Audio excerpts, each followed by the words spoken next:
Du 20 au 21 janvier 2023 s'est déroulée la Night CTF, une compétition internationale de CTF, et deux amis ainsi que moi-même avons décidé d'y participer. Et en tout cas, nous avons bien aimé l'événement, mais moi je l'ai particulièrement apprécié pour une raison. Pas pour les challenges qui étaient proposés, qui restaient des challenges assez typiques de ce qu'on retrouve dans du CTF, mais pour la façon dont nous nous sommes organisés pour exécuter ce CTF, au lieu que ce soit toujours ce qu'on trouve dans la majorité des cas, c'est-à-dire un peu chacun dans son coin, à faire un exercice, à essayer de valider des catégories où on est le plus fort et pendant que les autres font leurs exercices à eux, nous avons fait du pair programming, du pair hacking. On peut trouver un nom.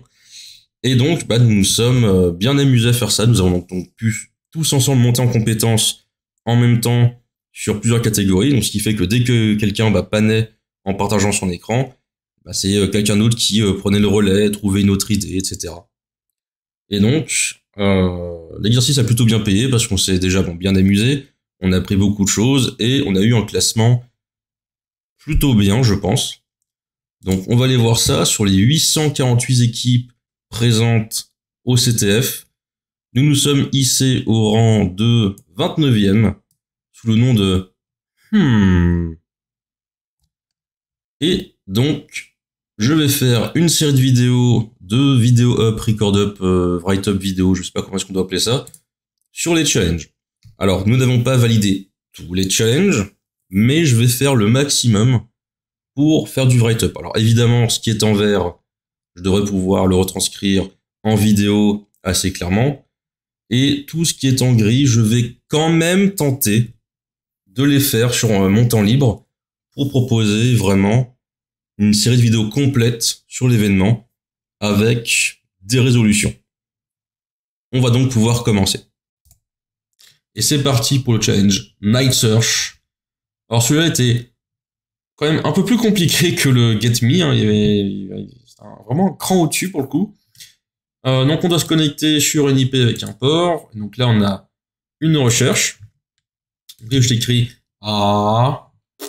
Je sais pas, je fais un test. Ça me dit try harder. Donc il faut inspecter. Donc on va aller regarder ce qui se passe au niveau du réseau. Là je vais redire test. Donc, ce que j'avais vu, c'était que dans ma request, il y a un truc qui s'appelle filename. Alors, que nous dit le challenge en détail? Un de mes amis de l'école apprend à faire du développement web avec Flask. Un Joe m'a montré son premier website pour faire la recherche de fichiers, mais il a fait une petite faute. Et d'une certaine façon, j'ai réussi à entrer dans son site. Pouvez-vous trouver le problème et l'aider à sécuriser son site? Ok. Et on nous dit bien, il n'y a pas besoin de brute forcer. Effectivement, j'avais lu sur le Discord qu'il y a apparemment des gens se faisaient ban, ou en tout cas avaient des warnings parce qu'il y avait du brute force. Je sais pas si c'était pour ce challenge qui se prenait des bans, mais à mon avis oui, parce que là c'est le dernier challenge qui demande du réseau. Et certes, on n'a plus brute forcer le Get Me, on n'a plus brute forcer le boot to ROM, mais celui-là il fait vraiment appel à un truc où on se dit, là je peux brute force, mais il faut pas. En tout cas dans les règles. Ok. Donc on a du Flask. Alors Flask, je connais pas. Par contre Flask, ce que je peux dire c'est que d'ordre assez général, quand on a un programme Flask, en général on appelle le fichier qui va se lancer app.py. Alors pas toujours, mais dans les tutos et compagnie, c'est ce qui se retrouve le plus. Et donc, on nous dit, regarde, là, t'as un filename. Alors, on se dit, que se passe-t-il si j'envoie app.py? Et en fait, il nous envoie tout simplement tout son code. Alors, certes, c'est pas très lisible, mais il nous renvoie tout son code en HTML. Alors, on va essayer de rendre ça un peu plus lisible quand même. Donc, je vais faire un truc qui est pas bien, mais voilà. Alors, je clean un peu tout ça. Je vais essayer de le rendre un peu mieux. Donc là, il y a un index.html. Ah, non, ça c'était normal de l'avoir. C'est slash home, je crois. Là. Hop, hop. Data égale try harder. Voilà. If not alors, faut pas que je me foire. Oui, c'est ça. Plus HTML.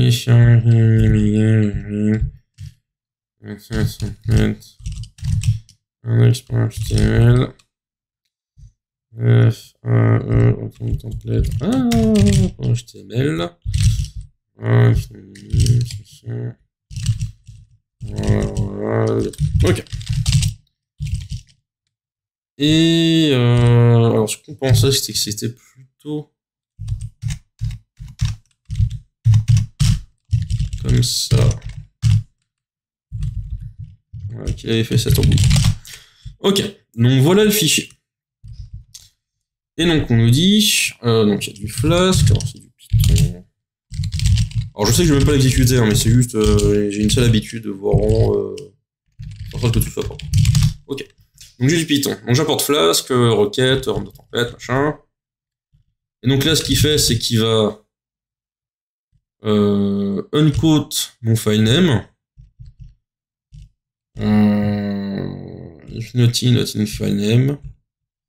Donc naughty c'est .//. Il rajoute un slash au début. Et puis il va lire le fichier.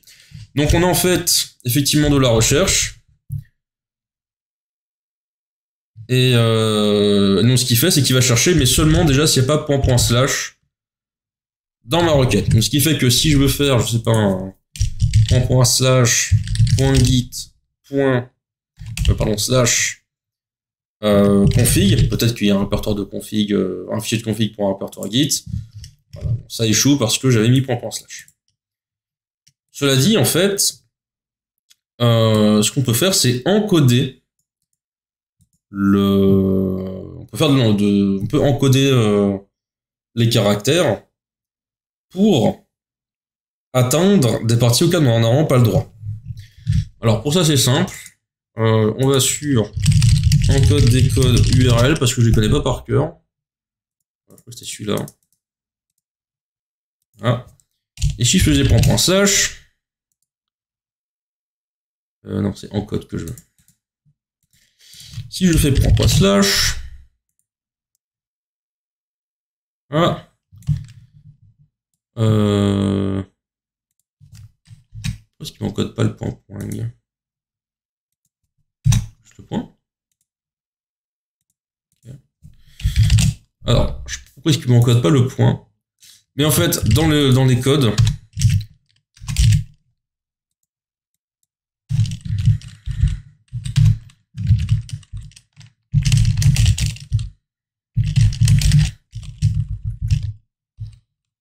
attendez, hein.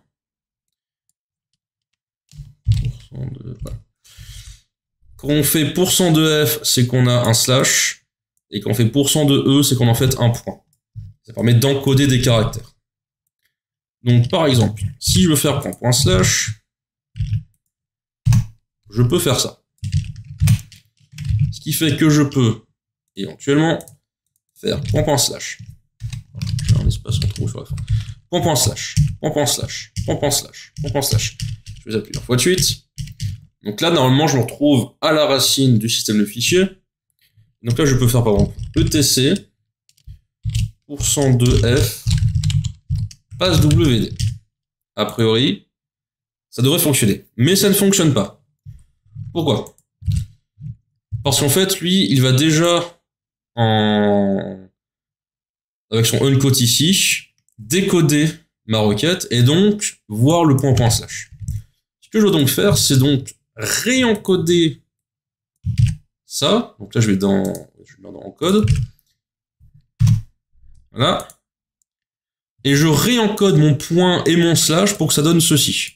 Donc là, j'ai %25, enfin 252E, c'est un point. %252e, c'est toujours en point. Et %252f, là, c'est mon slash. Ce qui fait que quand il va décoder une première fois ma requête ici, en fait, il va voir %2e, %2e, %2f. Et pas point slash. Donc, si je recommence, j'ai point slash, donc ça, je fais ça plusieurs fois. ETC. Ah. Passe WD. Et là, on peut voir que ça fonctionne. Parce que j'ai encodé 2 fois. Lui, il décode une seule fois. Donc, il voit pas un point slash, il voit un %2e, %2e, %2f. Et donc, on peut voir dedans que j'ai un utilisateur qui s'appelle uBoy. Voilà, qui a le ID 1000, il a un home, il a un shell. Il y a aussi un root qui lui abache, etc. Ok. Bon, ça c'est bien. Je peux lire des fichiers, mais il me faut le nom du fichier. Je peux pas non plus, dire lis-moi récursivement tout le système de fichiers. On voit bien que le fichier Python, là, ce qu'il veut, c'est un file name. Donc, il va lire un fichier. S'il n'existe pas, tiens, d'ailleurs, que se passe-t-il si ça n'existe pas? On va recommencer, donc. Voilà. Tac, tac, tac, tac, tac, tac, tac, tac, tac, tac, tac. ETC. Non, je me suis trompé de... C'est ça que je voulais. Je recommence. On passe ça. ETC. Passe W, enfin passe D mais sans W. Alors je copie histoire de me garder les octets.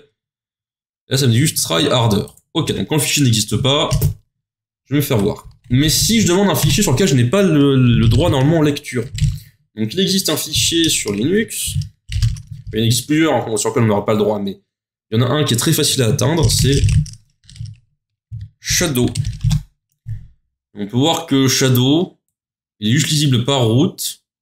Enfin, il est réécrit par route, et il y a juste le compte Shadow qui a droit de lecture, et tous les autres, ils ont gentiment le droit d'aller se faire voir. Donc que se passe-t-il si je demande au service de lire un fichier auquel il n'a pas accès? Il existe, hein, il n'a pas droit de lecture. Boum, on a un énorme permission error qui nous arrive en plein dans la tronche. Ok. Qu'est-ce qu'on peut faire? Alors ça, j'ai mis un moment à le voir, c'est quand je partageais mon écran qu'on m'a dit « Hey, regarde, là, en fait, j'ai une petite connexion pour ouvrir un shell en Python. » Donc je me dis, oh bah super, trop simple, j'ai accès à un shell. Et en fait, non. La console est bloquée par un pin. Il faut donc que je trouve le code. Alors juste, relancer ça. À savoir que donc là, je tente de lire un fichier qui m'est interdit. Alors ça me permet de voir plusieurs choses, dont une qui sera très importante, c'est que le fichier app.py de Flask, donc pas l'application web qui tourne là, mais l'application Flask qui permet de faire tourner l'application web, se trouve dans user local li python 3.9 site package flask app.py. Ça sera important pour la suite. Donc c'est important d'avoir l'erreur, mais si on veut retourner sur ce truc, on peut avoir accès à la console. En fait, au lieu de /home, on peut mettre console. Et là, on a directement le pin qui se lance. Mais pour l'instant, on va rester ici pour avoir l'erreur et avoir accès à cette information. Et alors, qu'est-ce qui nous donne ce message d'erreur? Est-ce que c'est Flask? Non.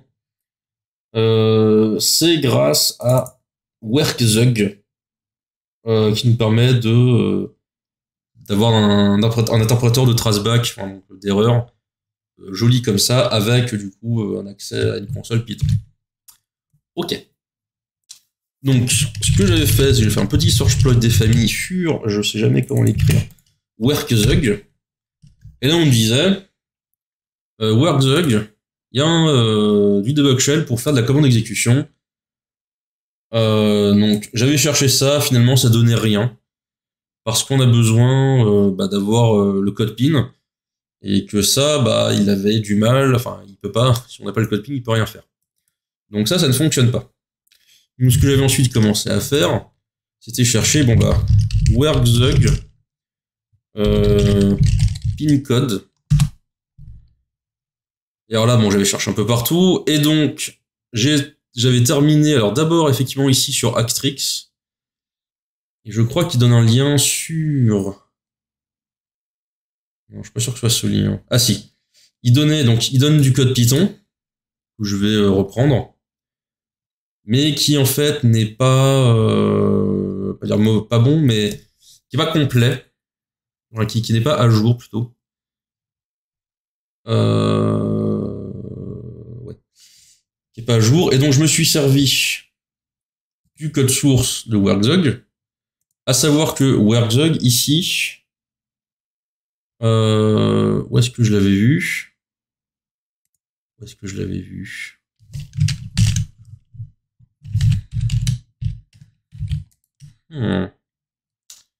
Comment j'avais vu ça? Werkzug. Est-ce que c'est grâce à la console? Non. Alors je crois que j'avais utilisé celui du fichier Python qui est là. C'est pas impossible. Parce que j'ai eu droit comme ça à avoir la version de Werkzug. Donc là on dit quoi? On dit ok. Donc, comment est-ce que le fichier s'utilise? Alors c'est simple. On nous dit tu exécutes Python sur le fichier. Alors par contre c'est du Python 2, faut faire attention. Et il nous faut l'IP, le port, et il faut une IP sur laquelle on va se connecter avec le port sur lequel on va se connecter.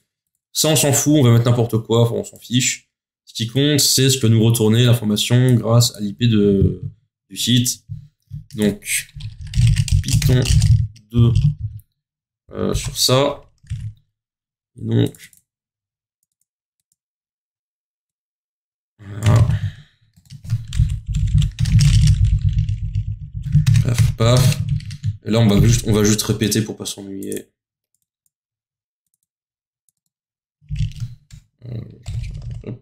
Voilà. Et non, c'est pas grâce à ça que j'ai eu l'information. En gros, ce que je voulais, c'était la version de Werkzug. Effectivement, c'est pas ça qui me la donne. Comment je l'avais trouvé? Je ne sais plus, mais je sais qu'elle était affichée quelque part. C'est pas là. Où est-ce que ça va être? Non. Est-ce que c'était dans slash console? Non. Faut que je retrouve comment je l'avais eu. Alors moins qu'ils aient rechangé le projet, mais en gros Werkzug ici t'as la version 2.2.2. Werkzug version 2.2.2. Voilà, ça c'est ce qui est utilisé. Et j'arrive plus à retrouver le comment j'avais trouvé ça. Ce qui est un peu dommage d'ailleurs. Allez. Merci. Non, ça va pas être là. Non. Werkzug, c'est juste pour le traceback. Hop.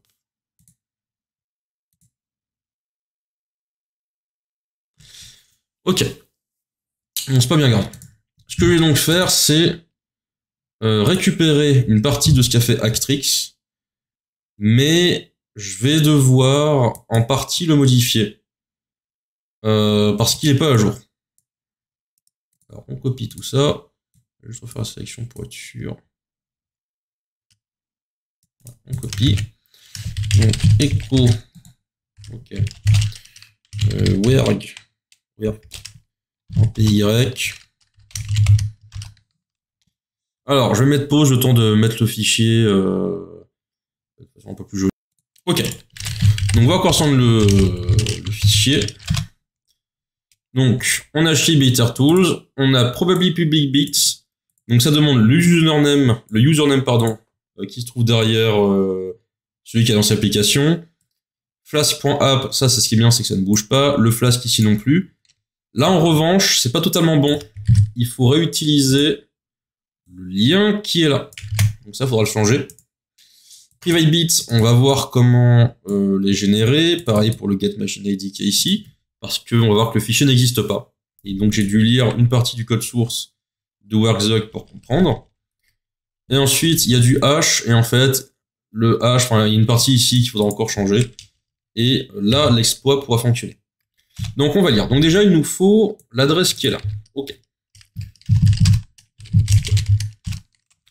Donc, user local lib. Donc, je sais qu'on est en Python 3.9. Et c'est site package et bon, pas dist package. Là.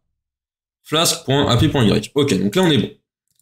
Le web user. Alors, le web user, on a vu qu'il y avait uboy, mais on va essayer de confirmer que c'est uboy. Donc, pour ça, on revient là. Et ce qu'on va aller voir, c'est le fichier suivant.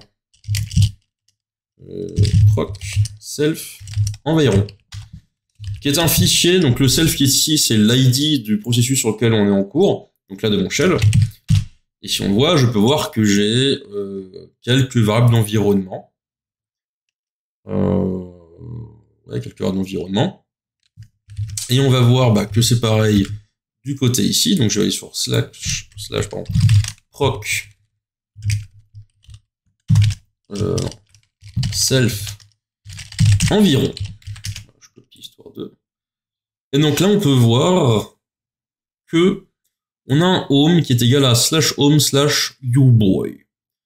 Donc c'est très probablement uboy qui a exécuté le binaire. Ce qui fait que le username qui est ici, c'est uboy. Le private bits. Alors le private bits, on nous dit qu'on peut lire le fichier sysclassnet ens33 adresse. Le problème, c'est que ens33, c'est une carte réseau et c'est pas celle qu'on a en face. Alors là, c'est très simple. On va juste changer, donc c'est ETH0. Comment est-ce que je peux vous montrer que c'est ETH0 Explorer. /etc. Donc, comment est-ce qu'ils ont dit head work.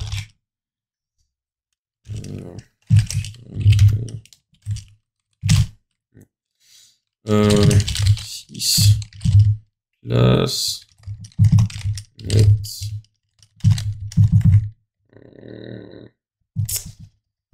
Comment j'avais fait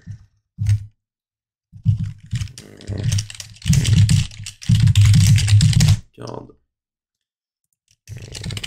C'est pas configuré, moi c'est juste list network 1. Ouais.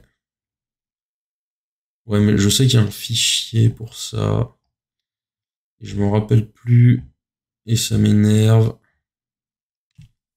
De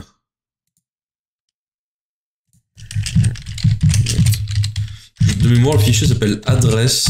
C'est vraiment de mémoire. Procnet dev. On va voir. Procnet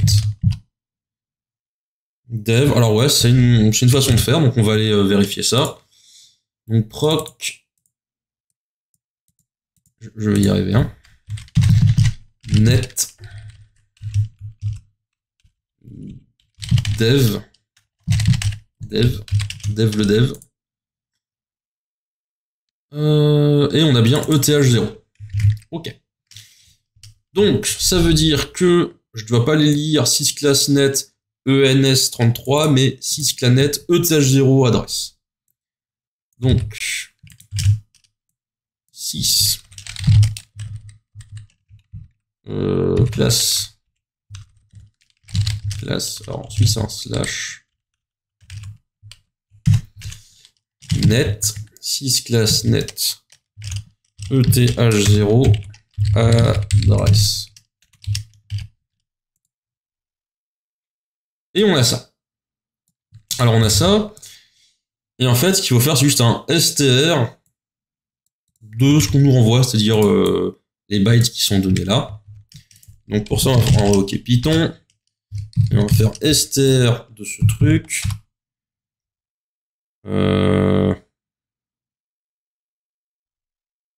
Non, quand je l'ai fait.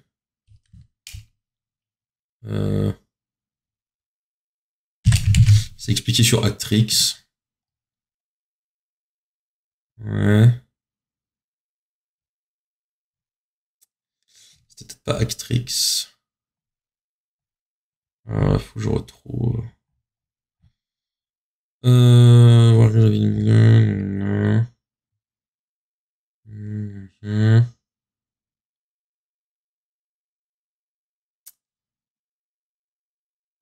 si, ouais, c'est print, ouais, c'est ça. Donc ce que je vais faire, c'est un print 0x.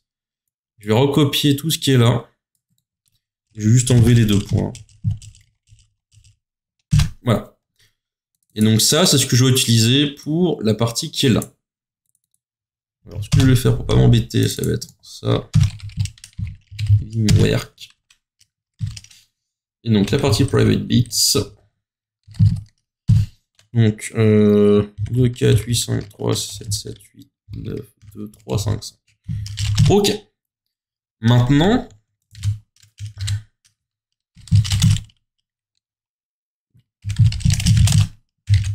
voilà.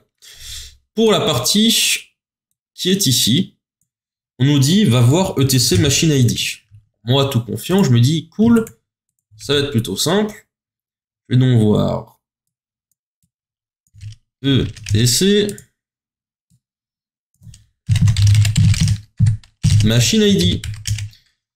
Pour qu'on me réponde, bah tryharder. Et ouais, en fait, ETC machine ID n'existe pas sur cette machine. Du coup, je suis retourné voir le code source de Workzorg. C'est pas celui-là, voilà.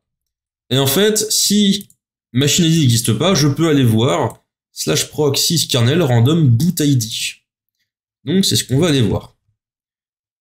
Alors, je vais faire un truc. Ok. Alors, proc. Là, j'ai slash 6 slash kernel slash random slash boot ID. Copie histoire 2. J'ai dû, bon, je vais me tromper, je sais pas trop où. Random. Ah oui, je peux mettre boot ID sans faire gaffe. Random boot ID. Voilà. Et là, j'ai ce que je veux. Alors là, je vais simplement le recopier comme ça à la main. Donc, on va ça dans work. Slash plus x. Work. Alors, attention, je viens d'y penser. Hein. Quand je suis ici, là, sur work, il faut bien que j'aille prendre la version 2.2.2, donc la version qui est distante. Et là, j'aurai le bon code. Voilà. Alors, ça change rien au fait que... Voilà, que ça reste le même code. Et ensuite, ce qu'il va lire, c'est est-ce que je peux voir ce qu'il y a dans proc, self et ses groupes. Donc, on va quand même aller voir. Je vais vous montrer. Donc, /proc self et ses groupes. En fait, on n'a rien. On peut se dire, ouais, mais est-ce qu'il faudrait quand même pas copier ça? Et c'est où? Et en fait, ce qu'il fait, c'est qu'il va strip depuis le 3e slash. On voit que c'est le 3e parce que c'est il strip le slash à l'index 2, donc c'est-à-dire le 3e, parce que ça fait 0, 1, 2. Et là, en fait, bah, j'ai qu'un seul slash. Donc en fait, il va rien trouver et du coup, ça sera vide. Ce qui fait que...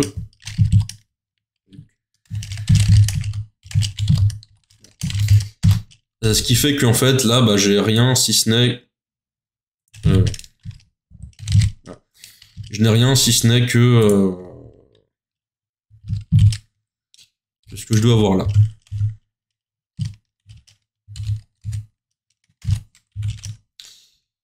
Voilà. Donc là, j'ai ma partie private bits. Ensuite, dans le code de Workzorg, alors où est-ce que c'est généré? GetPin cookie name. Alors là, apparemment, il y a un environnement Workzorg DB mais que j'ai pas réussi à retrouver. Et c'est ici, voilà.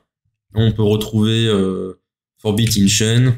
Et on a bien Forbit in chain. Donc on retrouve un peu cette instance avec le cookie salt ici, qu'on retrouve ici avec le cookie salt, etc. Sauf qu'ici, on a un hlib md5. Alors nous, ce qu'on veut, c'est un hlib sha1. Du coup, on va changer le md5 qui est ici pour avoir du sha1. Voilà. Et alors, de mémoire, je crois que c'était bon pour la suite. Et donc, si j'exécute mon work, donc en ayant donné les informations de la machine distante, je sais plus si c'est normal que ça prenne autant de temps, par contre. Je me suis peut-être foiré sur le... Quand j'ai dû remettre le fichier au propre. Ah non, bah oui. Oui. À tous les coups, j'ai oublié le shebang. User bin en Python. Voilà pourquoi j'aime bien que tout soit propre. Voilà. Là, j'ai un code. Alors, on va le tester. C'est pas sûr que ça marche. Hein. J'ai peut-être encore oublié des trucs. Mes connaissances, c'est pas impossible du tout. Donc, il faut que je tombe sur un truc où je m'étais foiré. En fait, je peux retourner sur la console. Voilà. Évidemment. Et ça fonctionne. Et donc là, j'ai une console Python. Donc là, tout ce que j'ai à faire... Alors, c'est pas vraiment interactif. Hein, je peux pas non plus invoquer un shell et compagnie. Mais ce que je peux dire, c'est... This file in Python. Il y a plusieurs façons de faire. Et c'était scandir, je crois que j'avais utilisé, effectivement. Et donc... Voilà, où est-ce scandir passe. Donc, je vais dire... Je ne retrouve plus à force. Voilà. Import OS. os.scandir. Où je me trouve.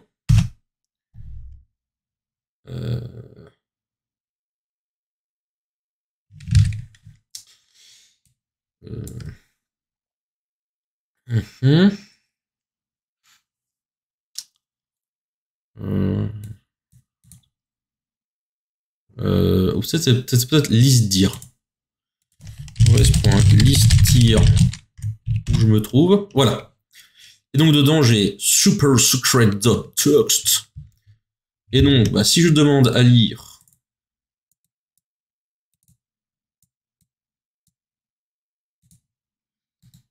bah non. Non, espèce de gros taré. Voilà, supersecret.txt. J'ai le flag qui apparaît.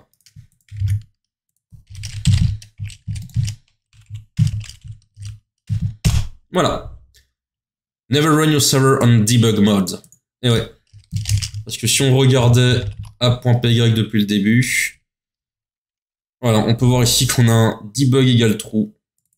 Et que du coup, ça permet d'avoir beaucoup d'informations. Voilà.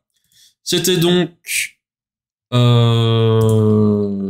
Night Search de NightCTF. Et je vous dis à la prochaine vidéo.